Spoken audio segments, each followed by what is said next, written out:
압도적 경제 콘텐츠 3프로TV의 취재팀장 권순우, 줄여서 압권 권순우 팀장입니다. 안녕하세요.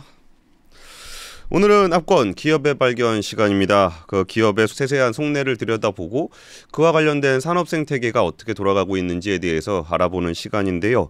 요즘에 압권에서 소개드리는 기업들이 미래지향적인 성격이 있어서 저도 좀 만드는 입장에서, 취재하는 입장에서 굉장히 좀 즐겁습니다. 오늘 소개할 기업은 SK 지오센트릭이고요. 그 주제는 플라스틱 순환 경제입니다. 태평양에 있는 거대한 쓰레기 섬 이야기 들어본 적이 있으세요? 여기가 진짜 섬은 아닌데 하와이 북동쪽에 약 1600km 떨어진 곳에 있는 일종의 쓰레기가 모여 있는 곳입니다. 넓이가 무려 160제곱킬로미터. 그러니까 한국 국토의 16배 되는 데인데요. 하와이에서 여기 지역에 있는 쓰레기 섬입니다. 여기가 한국 국토의 16배 정도 되는 그런 규모의 쓰레기들이 모여 있는 겁니다. 바다에 해류들이 이렇게 돌다가 이쪽에서 이렇게 여기다 쓰레기를 모아놓게 되는 건데 2차 세계대전 때 버렸던 쓰레기부터 해서 각종 그 태평양 연근에 있는 국가들이 버리는 쓰레기가 모여서 무려 한국 국토의 16배 면적을 차지하고 있다라고 합니다. 여기서 또 하나 보면은 그 플라스틱 먹는 거북이 이야기 들어본 적 있으세요? 플라스틱이 거북이들한테는 먹이로 좀 인식이 된대요. 그러다 보면은 먹이라는 줄 알고 플라스틱을 먹었다가 그게 소화가 되지 않아서 거북이들이 죽는 그런 일들이 좀 벌어지고 있는데, 우리가 과연 플라스틱을 계속적으로 사용을 해야 되는가라는 고민이 되게 되는 그런 장면들입니다. 플라스틱은 자연 상태에서 썩는데 한 100년 정도가 걸린다라고 이야기들을 하고 있어요. 근데 사실 처음으로 지금 보여드리고 있는 플라스틱이 인류가 최초로 만들었던 플라스틱이 베이클라이트라는 그 재질인데요. 베이클라이트를 이용해서 만든 라디오입니다. 이게 1907년에 처음 만들어졌는데 지금이 2022년이잖아요. 그러면은 플라스틱이 정말 100년이 지나면 자연 상태에서 썩어서 못 쓰게 되나? 뭐 그것도 사실 장담할 수 없는 부분인 거죠. 그래서 처음 만들어진 플라스틱도 지금 썩었나 잘 모르겠습니다. 근데 플라스틱은 어쨌든 폐기물의 주범으로 꼽히기도 하고 이게 원유에서 만들잖아요. 석유화학 제품으로 만들어지기 때문에 탄소 중립, 기후위기 대응에도 주범으로 좀 지목이 되고 있습니다. 하지만 이 플라스틱이라는 것이 사실은 어찌 보면은 친환경 소재일 수도 있어요. 왜냐하면 플라스틱이 없었다면 우리는 플라스틱 대신 철강이라든지 나무라든지 이런 소재들을 사용하게 됐을 텐데, 그러면 플라스틱보다 더 많은 탄소 배출과 훨씬 더 자연을 훼손시키는 그런 결과를 낳았을 겁니다. 그럼에도 불구하고 우리는 플라스틱을 줄일 수밖에 없고 플라스틱을 대체할 수 있는 무엇인가를 찾는 것이 지구의 지속 가능성을 높이기 위한 우리의 과제입니다. 빨대부터 자동차 내장재, 가전제품까지 정말 많은 곳에서 사용되고 있는 플라스틱을 어떻게 우리가 쓰지 않을 수가 있겠어요. 그래서 오늘의 주제는 플라스틱 순환 경제, 플라스틱을 대체할 수 있는 대안으로 모색되고 있는 플라스틱 순환 경제에 대한 이야기를 좀 해보려고 합니다. 그리고 SK 지오센트릭이 요즘 뭐 하는지에 대해서 살펴보면서 플라스틱 순환 경제의 구조와 어떤 방식으로 진행이 되는지에 대해서 알아보도록 하겠습니다. SK 지오센트릭이라 그러면은 좀 낯설게 느끼시는 분들도 있을 거예요. 여기가 이름을 바꿔서 그런데 익숙한 옛날 이름을 보면은 SK 종합화학입니다. 우리나라 최초의 석유화학 회사이면서 울산에 있는 그런 회사인데요. 이게 종합화학에서 이름을 지오센트릭, 지구와 토양을 뜻하는 지오, 그리고 중심을 뜻하는 센트릭 두 개를 더해서 지오센트릭이라는 이름을 만들었습니다. 석유화학 업종이라는 게 결국 고분자 물질인 플라스틱을 소재를 만드는 회사인데, 현재 주요 사업은 나프타 등을 원료로 하는 에틸렌, 프로필렌 등을 만듭니다. 3분기까지 누적 매출액은 한 7조 3천억 정도 됩니다. 이게 2021년에 종합화학의 이름을 지오센트릭이라고 이름을 바꿨는데요. 아무래도 이제 플라스틱이라는 사업의 지속 가능성, 그리고 이제 기후위기 대응 이런 것들을 고민하다 보면은 이거를 좀 바꿔야 되겠다라는 취지로 좀 이런 이름을 바꿨고요. 지오센트릭의 약자는 GC, SK GC라고 하는데, 이게 예전에도 그 해외 비즈니스 할 때 이름을 SK 글로벌 케미칼이라는 이름을 썼었대요.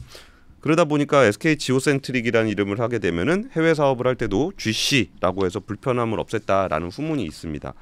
주요하게 생각하고 있는 비즈니스를 보면은 과거에는 원유에서 플라스틱을 만들어서 어떤 세상을 좀 이롭게 하는 취지가 있었다라고 한다면, 그렇게 만들어진 플라스틱을 다시 재활용해서 그 폐플라스틱 리사이클링, 그러니까 원유에서 플라스틱을 만들었다면 이제는 플라스틱을 재활용해서 플라스틱을 만드는 거니까 그 플라스틱이 유전에서 나오듯이 도시에서 기름을 캔다라는 취지에서 도시유전이라는 말을 좀 쓰고 있습니다. 전반적인 사업 계획을 보면은 지오센트릭은 2025년까지 국내외에 한 5조 원 정도를 투자를 해서 그 비즈니스 사업 구조를 바꾸고 2027년까지 연간 270만 톤의 플라스틱 재활용을 실행할 계획입니다. 그런데 이게 이제 지금 SK 지오센트릭이 만들어내는 플라스틱의 100% 그리고 그 이상으로 재활용 플라스틱을 사용함으로써 플라스틱을 세상에 만들어내는 것뿐만이 아니라 지구상에 있는 플라스틱을 재활용하는 것도 그거 이상으로 하겠다라는 취지를 가지고 있습니다. 사실 이게 뭐 2027년 270만 톤, 250만 톤 이런 얘기하면은 좀 사실 감이 잘 안 오잖아요. 그래서 플라스틱 재활용 사업이 무엇인지 하나하나 살펴보도록 하겠습니다. 우리는 그 고분자 석유화학 제품을 통칭해서 플라스틱이라고 부릅니다. 하지만 이 플라스틱은 재질이나 성분 그리고 색상 그리고 분리수거를 어떻게 하느냐에 따라서 분류하는 방법이 굉장히 다양한데요. 그냥 통칭해서 보면은 제일 위에 깨끗한 재질도 있고 오염된 재질도 있고 플라스틱이 다양하게 섞여 있을 수도 있잖아요. 그러면서 이게 우리가 화학 얘기하면 항상 어려운 게 이름도 뭐 PE, PET, PET는 좀 페트병이라고 많이 들어보셨을 건데 PVC, PS 이렇게 좀 다양한 용어들이 좀 사용되고 있습니다. 근데 고분자 석유화학 제품을 통칭해서 플라스틱이라고 하고 있고 이 플라스틱을 재활용하는 방식을 크게 나누면 기계적 재활용, 화학적 재활용 이렇게 나누고는 있는데요. 사실 이 부분이 좀 단순하게 구분하기는 좋은데 최근에 기술적인 발전들이 있으면서 새로운 방법들이 생기고 기술적, 화학적 재활용 방식들이 약간 혼용되는 그런 경계가 좀 모호해지는 모습도 보이고 있습니다. 어쨌든 오늘 설명드릴 거는 기계적 재활용과 화학적 재활용의 좀 세부적인 이야기들을 좀 나눠보려고 합니다.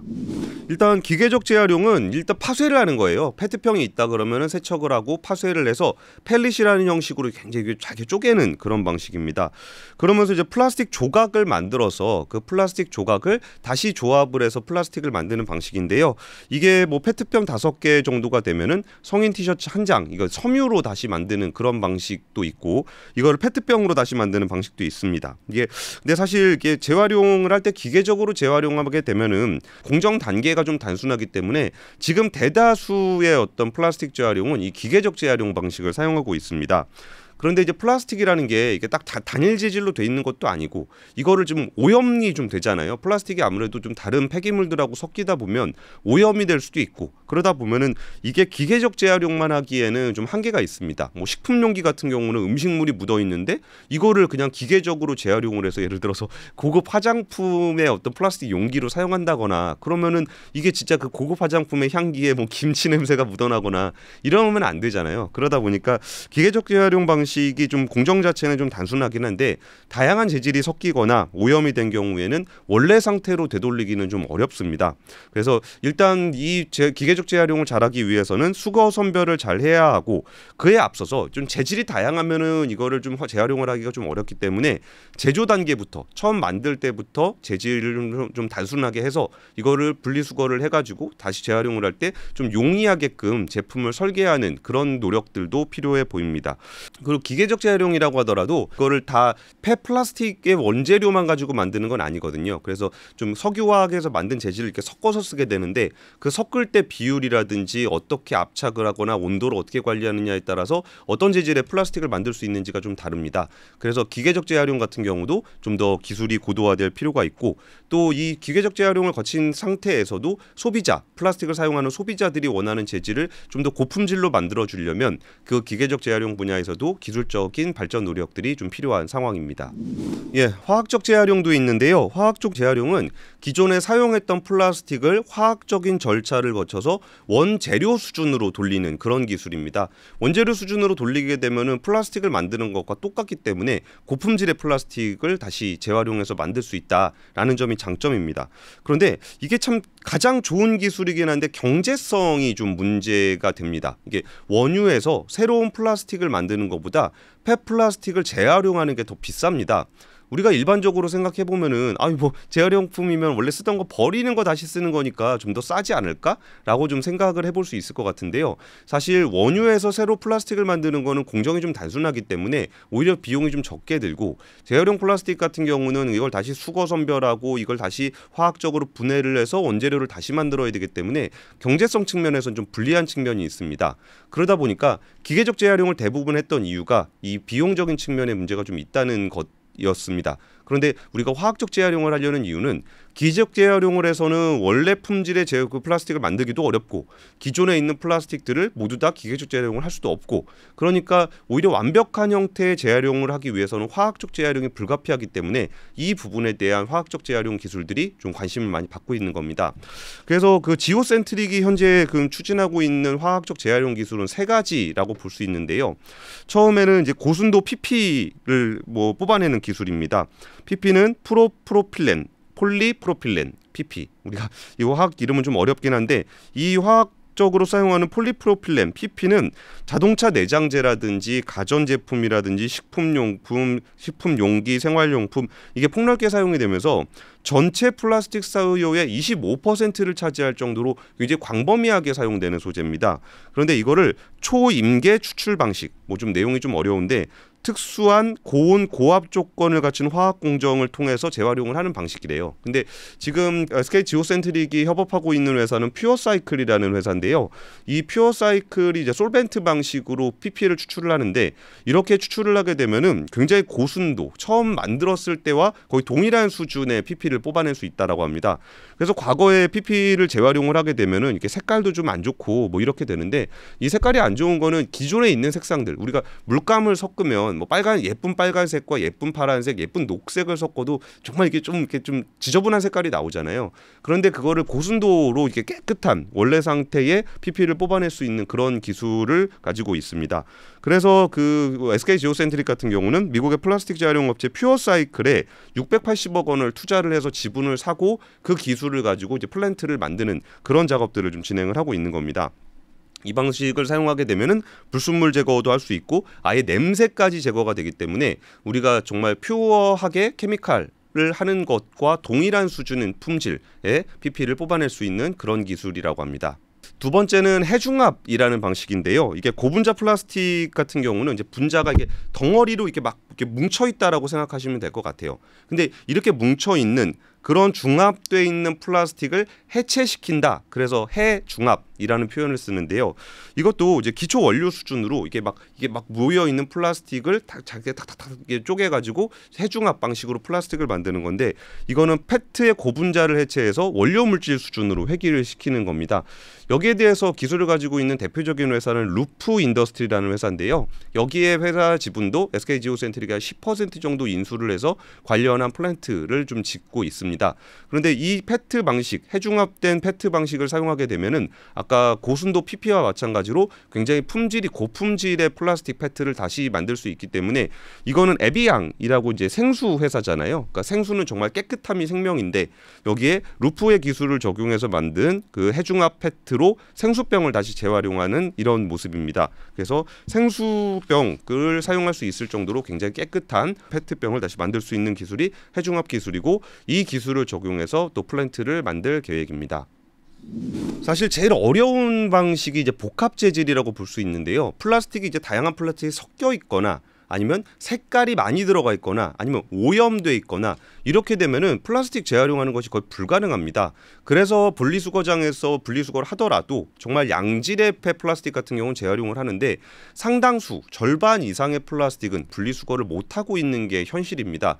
그러면 그거를 이렇게 모아서 소각장에다 갖다 버립니다. 소각장에서 그걸 태워서 열에너지로 사용하고 있는 것이 현실인데요. 그러면 그거는 진짜 과연 플라스틱 재활용이라고 볼 수 있는가라는 고민들이 좀 있습니다.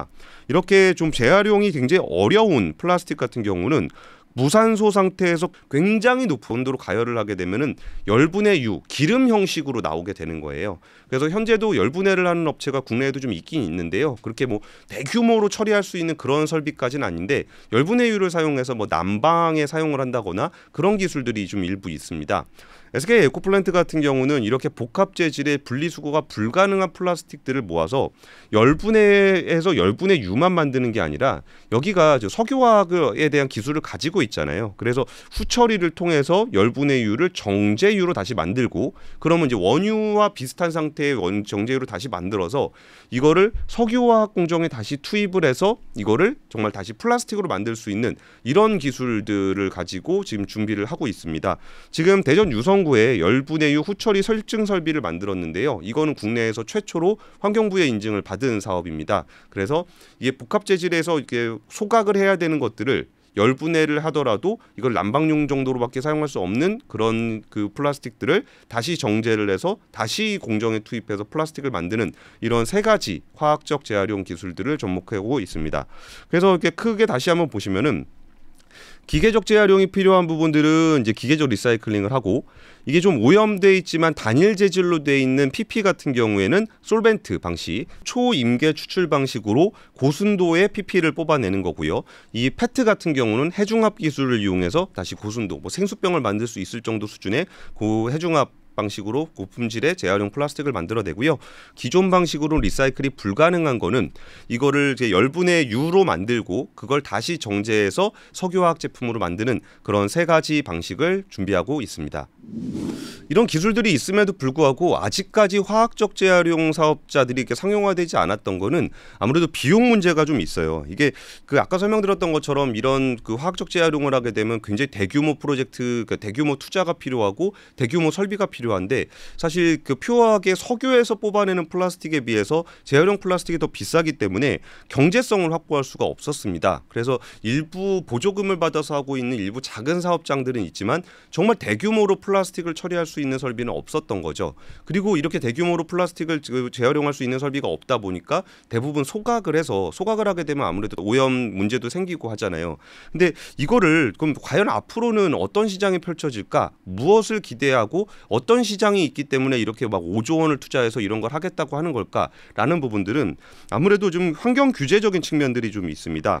이게 그 환경 규제가 도입이 되게 되면은 예를 들어 유럽 같은 경우는 2025년까지 플라스틱 패키징 소재의 50%의 재활용률을 달성해야 된다라는 기준을 적용하고 있고요. 이게 미국 같은 경우도 주 단위로 규제가 도입이 되고 있는데 캘리포니아는 2028년까지 플라스틱 제품의 30%를 재활용해야 된다라는 것들을 규제하고 있고요.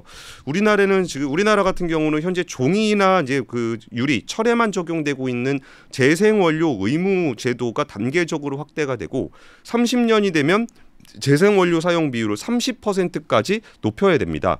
그러다 보니까 이게 그 과거에 사용하던 플라스틱이 있는데 그 플라스틱이 더 싸다라고 하더라도 이런 환경 규제가 좀 강화됨에 따라서 재활용 플라스틱을 의무적으로 사용돼야 되는 시장이 생기는 겁니다. 그러면 플라스틱 시장이 그 퓨어한 플라스틱 시장과 재활용 플라스틱 시장이 구분이 된다는 거죠. 그리고 재활용 플라스틱 시장 같은 경우는 단가가 좀 더 높게 책정이 될 거고 이 플라스틱을 의무적으로 사용해야 되는 사람들 입장에서는 이 재활용 플라스틱을 반드시 사용하는 그런 시장이 만들어지고 있는 겁니다. 그리고 여기에 더해서 올해 초에 케냐의 나이로비에서 5차 UN 환경총회가 열렸습니다. 여기 회원사가 175개 회원사인데 2024년 말까지 플라스틱 문제를 해결하기 위한 구속력 있는 국제 협약을 제정하는 결의안을 채택을 했습니다. 그러면 2024년 말이 되면은 UN 환경총회를 통해서 이 환경 플라스틱을 어떻게 할 것인가에 대한 구속력 있는 안이 나온다는 거예요. 그러면 이 안이 나오게 되면 그 시장에 대한 니즈가 훨씬 더 커질 거고 이 재활용 플라스틱 시장이 분명히 필요한 그런 상황이 되는 겁니다. 그러다 보니까 우리 소비재 기업들 같은 경우도 리사이클링 관련한 수요가 굉장히 높아지고 있어요. 여기 보면 알만한 기업들 굉장히 많으시죠.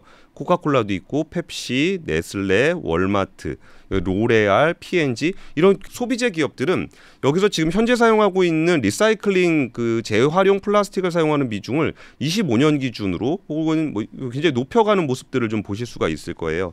그러면 이 회사들 입장에서는 이 정도를 플라스틱을 사용해야 되는데 리사이클링된 플라스틱을 사용해야 되는데 현재는 그 시장이 없는 상황입니다. 그래서 지금 이제 플라스틱이 있더라도 석유화학 설비가 충분히 있고 이게 경제성이 있다고 하더라도 재활용 플라스틱을 반드시 구해야 되는 그런 상황이 되는 거죠.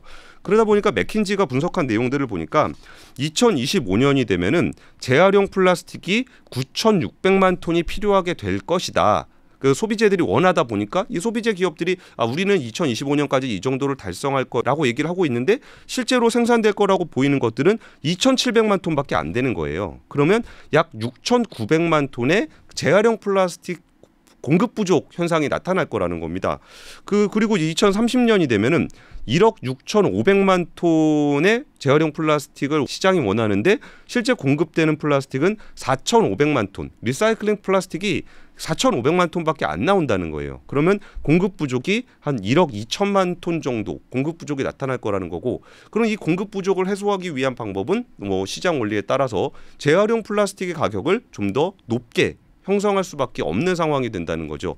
사실 이거는 다른 나라 이야기만 그런 게 아니라 우리나라 같은 경우도 그 현대차, 기아 같은 경우는 2030년까지 재활용 플라스틱 비중을 20%로 확대하겠다고 좀 발표를 했어요. 이게 자동차 안에 타 보시면 플라스틱 재질이 굉장히 많잖아요. 근데 그 중에 20%를 재활용 플라스틱을 사용하겠다는 계획을 발표를 했는데 정작 시장에서 재활용 플라스틱이 생산되지 않는다면 재활용 플라스틱 가격은 굉장히 천정부지로 치솟을 수밖에 없는 그런 상황입니다. 그리고 BMW 같은 경우도 50%, 볼보도 2025년까지 25%를 재활용 플라스틱을 사용하겠다고 했고요.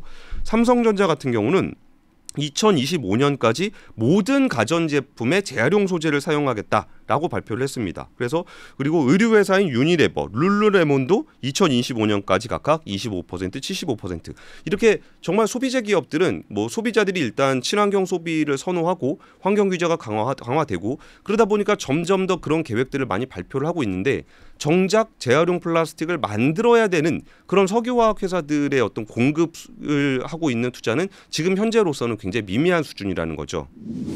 그럼 아까 제가 처음 설명드렸던 지오센트릭의 계획에 대해서 다시 한번 언급을 드릴게요. 지오센트릭 같은 경우는 2025년까지 그 5조 원 규모를 투자해서 재활용 플라스틱을 대규모로 생산을 하겠다. 지금 만들고 있는 것보다 훨씬 더 많은 양을 재활용 플라스틱을 만들어내겠다라는 계획을 발표했던 게 지금 설명드렸던 이런 기술들을 활용할 거고 이런 시장의 니즈들을 충족시키기 위한 거예요. 그러면 지금 계획되고 있는 걸 보면은 울산에 가면은 이쪽에 이제 그 굉장히 넓은 SK 지오센트릭의 부지, SK 이노베이션의 굉장히 넓은 부지가 있거든요. 그 부지 안에 고순도 PP 추출, PET 해중합, 열분해 후 후처리를 할 수 있는 플라스틱 리사이클링 클러스터가 굉장히 넓은 규모로 형성이 됩니다. 그리고 재활용, 화학적 재활용의 3대 처리 기술을 모두 갖추고 있는 플랜트는 현재 지구상에 없습니다. 그래서 이 3대 방식을 모두 갖춘 종합단지를 만드는 건데요. 그러니까 예를 들면은 수거 선별을 통해서 플라스틱이 쫙 모여왔다. 그래서 그 중에서 PP를 추출해야 되는 경우는 PP 공장으로, 페트를 추출해야 되는 경우는 페트 공장으로, 이게 복합 재질이라 그런 거 잘 안 되는 경우는 열분해 공장으로 이렇게 일괄적으로 처리할 수 있는 그런 클러스터를 만들어 가고 있는 거죠. 이 규모가 면적으로 따지면은 축구장 한 22개 정도 면적이 되는 21만 5천 제곱미터. 내년 9월에 착공을 시작하고 2025년 하반기 완공을 목표로 하고 있습니다. 참 이 공장의 구성들을 보면은 좀 이게 정말 친환경이라는 패러다임이 세상을 좀 많이 바꾸는구나라는 걸 좀 느껴볼 수가 있는데 여기에 지금 보면은 정유 공장이 있고 폴리머 공장이 있고 이 중진류 분해 시설 이렇게 석유 제품과 석유 화학 단지가 모여 있는 그 중간에 그것을 오히려 대체하고 이거를 친환경적으로 다시 재사용할 수 있는 재활용 단지가 이렇게 크게 구성이 된다라는 거거든요. 그러니까 이런 부분들도 우리가 정말 일상적으로 사용하던 이 플라스틱이라는 것도 정말 친환경의 어떤 패러다임 전환에 따라서 완전히 산업 구조가 달라진다라는 거를 좀 상상해 볼 수 있는 것 같습니다. 그리고 해외에서도 관련 사업들을 좀 진행을 하고 있는데요.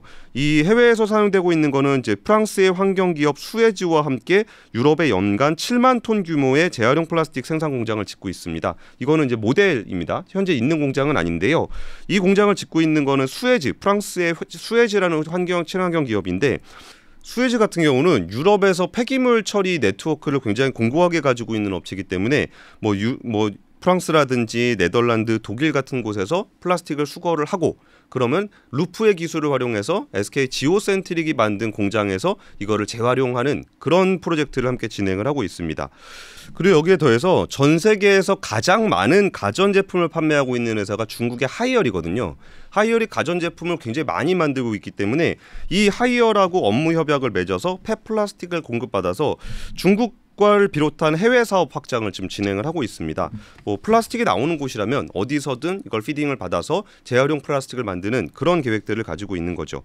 이런 프로젝트를 통해서 2025년 울산 리사이클링 그 클러스터 가동을 시작으로 해외 사업을 확장을 해서 2027년 기준 250만 톤 이상의 플라스틱 재활용을 할 수 있을 것으로 보인다고 합니다. 투자 규모는 약 5조 원 가량 된다는 말입니다. 이게 처음 들으셨을 때는 이게 뭐 숫자만 너무 크게 잡은 것 같은데 도대체 뭐 한다는 거야라는 느낌이셨을 텐데 좀 설명을 들으시면은 아 이런 일을 하려 그러는구나라는 거를 조금은 좀 이해할 수 있지 않을까 싶습니다. 자, 제가 이제 플라스틱을 재활용하는 기술에 대한 이야기 그리고 앞으로의 사업에 대한 이야기를 좀 전해드렸는데요. 사실 플라스틱 재활용은 그 기술을 가지고 공장만 가지고 있다고 되는 문제는 아닌 거예요. 왜 그러냐면은 지금 우리가 보고 있는 부분은 이 부분입니다. 원료하고 생산. 이 부분만 지금 보고 있었는데 사실 더 여기서 중요한 부분들이 수거해서 선별을 해서 이 과정들도 되게 중요합니다. 근데 수거 선별을 하는 것들은 지금은 플라스틱을 일종의 폐기물 취급을 했었기 때문에 여기서 리사이클링해서 플라스틱 원료로 다시 가는 이 연결고리가 잘 형성이 좀 안 됩니다. 그래서 우리나라 선별 같은 경우는 수거 선별은 크게 두 축으로 나눠지는데요. 집중적으로 모여서 선별하게 되는 이제 아파트 같은 곳에는 수거 선별 업체가 직접 하는데 여기서 분산되어 있는 주택 지역 같은 경우는 지자체가 수거를 하고 있습니다. 그런데 여기서 이거를 수거를 하게 되면은 이걸 누가 처리를 하냐라고 보면은 우리가 재활용 업체들이 좀 있잖아요. 지역마다 재활용 업체들이 있는데 여기 재활용 업체가 무려 6,500여 개나 됩니다. 이게 각 지역마다 소규모로 영세하게 플라스틱을 처리하고 있기 때문에 지금까지는 이게 플라스틱 재활용이 굉장히 저부가 가치의 영역이었고 대규모 투자가 불필요했던 그런 영역이었기 때문에 전국에 있는 6,500여 개 업체가 지금 수거 선별을 하고 있습니다. 그런데 이게 플라스틱 재생 공정을 실질적으로 구현을 하려면은 정말 그 지금 생산되고 있는 것보다 더 많은 양의 플라스틱을 재활용을 해야 되는 상황이거든요. 그러면 이 수거 선별단에서 폐플라스틱이 제대로 수거 선별이 안 된다면 그 뒷단에 플라스틱 재활용 시설을 아무리 잘 만들어 놓는다고 하더라도 무용지물이 되는 겁니다. 그래서 이 고민들을 계속적으로 하다가 그러면은 이 수거 선별하는 곳을 좀 더 현대화하고 대형화할 필요가 있지 않을까 이런 고민들을 했던 겁니다. 그런데 지금 현재 6,500여 개 업체가 이 업을 지금 하고 있다라고 했잖아요. 그런데 이거를 대기업이 대규모 자본과 기술을 적용을 해서 이 시장에서 폐플라스틱을 수거 선별을 해간다라 그러면은 기존에 있는 사업자들과 갈등을 빚을 수밖에 없었던 겁니다. 사실 이 플라스틱을 재활용하려는 SK 지오센트릭 입장에서는 이거를 이제 잘 받아서 플라스틱을 재활용해 가지고 다시 플라스틱을 만드는 게 목적이었지 이 수거 선별하는 영세 업체들의 시장을 뺏으려는 건 아니었거든요. 근데 안정적으로 대규모로 피딩을 받으려면 이 곳에서도 좀 더 현대화가 되고 대형화가 될 필요가 있었기 때문에 이 지역에 대한 고민을 좀 했었던 건데요. 그러다 보니까 이런 소규모 업체들과 갈등이 있었던 것도 사실입니다. 그리고 최근 뉴스인데요. 11월 28일 날 플라스틱 재활용 관련한 단체들과 지오센트릭을 비롯한 대기업 6곳이 동반성장 상생협약을 맺었습니다. 이게 재활용 업체들이 처음에는 이 영역을 중소기업 적합업종으로 지정을 해달라라고 좀 요구를 했었는데 양쪽에서 아니 지금 이거를 중소기업 적합업종으로 지정을 하게 되면은 대기업이 아예 그쪽에 진출할 수가 없게 되는 거거든요. 그런데 지금 같은 상황을 유지하려는 것도 아니고 플라스틱 재활용이라는 현재의 그 작은 시장이 아니라 이거를 진짜 대체할 수 있는 시장을 크게 확대를 해야 되는데 여기에 대기업이 할 수 있는 여지를 아예 막아버리면 이거는 영세 업체들 입장에서도 그렇게 바람직한 일은 아니고 대기업 입장에서는 안정적으로 피딩을 받을 수 없는 아예 사업이 불가능한 상황이 돼버리거든요. 그러다 보니까 양쪽에서 결국 오랜 시간 동안 대화를 하고 합의를 하면서 역할 분담을 일부 좀 하기로 했습니다. 그래서 기계적 재활용은 중소기업의 영역으로 두는 대신 대기업은 화학 화학적 재활용을 중심으로 역할 분담을 하는 원칙을 세웠습니다. 그러면서도 이거를 이렇게 원칙이라고 말씀을 좀 드렸던 거는 이게 양쪽의 대화를 해보면은 기계적 재활용과 화학적 재활용의 경계가 기술의 발전으로 좀 모호해지는 측면이 있고, 또 하나는 이쪽에 기계적 재활용을 하고 있는 영세 업체들 같은 경우에도 시장의 패러다임이 변하고 이게 재활용 플라스틱의 가치가 굉장히 높아지게 되면은 자신들도 좀 더 사업을 대형화하고 현대화하고 진짜 조금 비싼 장비를 좀 도입을 하고, 그럴 때 대기업에 좀 투자도 좀 받고, 이런 식의 어떤 그 변화들도 필요하거든요. 그러다 보니까 원칙적으로 이런 부분들에 대한 이야기를 합의를 했던 거고, 또 화학적 재활용의 영역은 영세 업체들의 어떤 골목 상권 침해라고 보긴 좀 어려워요. 왜 그러냐면 화학적 재활용에 지오센트릭이 5조 원 투자한다 그랬잖아요. 이게 플랜트를 굉장히 대규모로 만들어야 되기 때문에 여기에 또 고도의 기술이 필요하기 때문에 이 부분에 대기업이 좀 집중을 하기로 한 겁니다. 그러면서 양쪽에서 상생 협약을 맺었던 그 방향은 현재의 플라스틱 시장을 지속 가능하지 않다. 그리고 현재 있는 플라스틱 재활용 생태계는 변해야 된다. 훨씬 더 대규모의, 훨씬 더 분리가 잘 된 형식으로 우리가 플라스틱 순환 경제를 만들어야 된다라는 큰 틀의 뜻을 같이 했기 때문에 이번에 상생 협약을 같이 할 수 있었던 겁니다. 그리고 지오센트릭이 집중하고 있는 분야는 현재 소규모 재활용 업체들이 활용하고 있는 플라스틱이 있고, 이들이 좀 분류가 잘 안 되거나 이거를 기계적 재활용을 하기가 좀 어려운 그런 잔재물들이 좀 있습니다. 그런 잔재물들 같은 경우에는 지금 소각장으로 다 가버리기 때문에 소각장으로 가는 플라스틱을 재활용하는 화학적 기술에서는 시장 충돌이 발생하지 않고, 오히려 그 재활용 업체들이 분류할 수 없는 잔재물을 공급을 함으로써 소각장으로 보내는 것보다 추가적인 수익을 얻을 수 있는 이런 상생의 구조도 됩니다. 그리고 여기에 더해서 그 소비자들의 니즈, 그러니까 플라스틱을 사용하는 자동차 회사라든지 화장품 용기 회사라든지 여기서 요구하는 플라스틱의 품질 수준은 굉장히 높은 수준이거든요. 그리고 지금 하고 있는 플라스틱 기계적 재활용으로 플라스틱을 만들게 되면은 뭐 화분이라든지 우리가 좀 도로에서 볼 수 있는 고깔이라든지 이런 거를 만드는 수준인데, 정말 그 아까 소비재 기업들이 원하는 거는 굉장히 고품질의 플라스틱을 원합니다. 그러면 이 시장은 오히려 그 영세 업체들이 하기보다는 대기업들이 하기가 더 용이한 고품질의 대규모 투자가 필요한 영역이기 때문에 이쪽에 대해서 영역 구분을 하고 서로 상생을 통해서 협력을 하는 그런 상생 협약을 맺었던 겁니다. 이 부분에서 지오센트릭을 비롯한 화학회사들이 이 상생 협약을 같이 맺었던 것이 지난달 28일이었습니다. 그리고 플라스틱 폐기물이 나오는 게 꼭 생활에서 나오는 생활형 폐기물만 있는 건 아니에요. 이게 자동차 회사들 같은 경우에도 폐차 내장재 같은 부분들이 많이 있고, 가전제품 공장에서도 뭐 사용하다가 폐기가 되거나 아니면 다시 회수가 되거나 그런 부분들에 대한 폐가전이 있을 수 있고요. 패션 업체 같은 경우에도 옷을 만들다 남은 쪼가리라거나 의류에서 발생하는 폐섬유들도 있습니다. 그런 부분들을 직접 그 공급을 받게 되면, B2B로 공급을 받게 되면은 자연에서 뭔가를 추가적으로 캐내고 자연에다 폐기물을 버려서 부담을 주는 게 아니라 생산된 제품을 리사이클링함으로써 여기서 클로즈드 루프를 통해서 지속 가능한 생태계를 만들어내는 것이 지오센트릭을 비롯해서 완성차 업체, 가전업체, 유통업체 같은 경우도 포장재를 엄청나게 많이 사용하잖아요. 그래서 이런 유통업체, 패션업체들도 협력을 해서 플라스틱 재활용을 위한 순환 경제를 만들어가고 있는 그런 상황입니다. 결국 이런 생태계는 플라스틱을 재활용하기 위한 기술적인 거, 설비 투자 이런 것도 중요하겠지만 이 모든 단계에서, 이 밸류체인의 모든 단계에서 처음에 플라스틱을 생산할 때부터 단일 재질을 통해서 재활용하기 좋게끔 설계를 해야 되는 거고, 상품 제조 이후에 수거를 하고 선별을 하고 리사이클링하는 모든 경제 주체들이 힘을 모아서 이 순환 경제의 밸류체인을 만들어내야만 우리가 그 플라스틱이 폐기가 되고 거기에서 환경 오염이 되는 이런 악순환을 끊을 수가 있는 겁니다. 그리고 플라스틱 재활용 사업에서 공장을 만드는 것뿐만이 아니라 얼마나 폐플라스틱을 안정적으로 공급받을 수 있는 공급망을 만드느냐, 이게 우리나라뿐만 아니라 전 세계에 있는 화학회사들의 고민이고, 여기서 누가 이 안정적인 공급망을 확보하느냐가 굉장히 치열한 경쟁이 일어나는 영역이기도 합니다. 이게 그 우리나라뿐만 아니라 모든 나라가 현재의 재활용 폐기물 관련한 사업들이 굉장히 영세하기 때문에 이거를 고도화하고 현대화하고 정말 대규모로 안정적으로 공급망을 받을 수 있는 이런 네트워크를 만들기 위한 노력들이 이어지고 있습니다. 제가 오늘 길게 설명드렸던 얘기들은 대부분 플라스틱의 공급과 관련한 얘기였다 그러면 여기 가장 중요한 주체들이 있어요. 누구냐면 바로 우리입니다.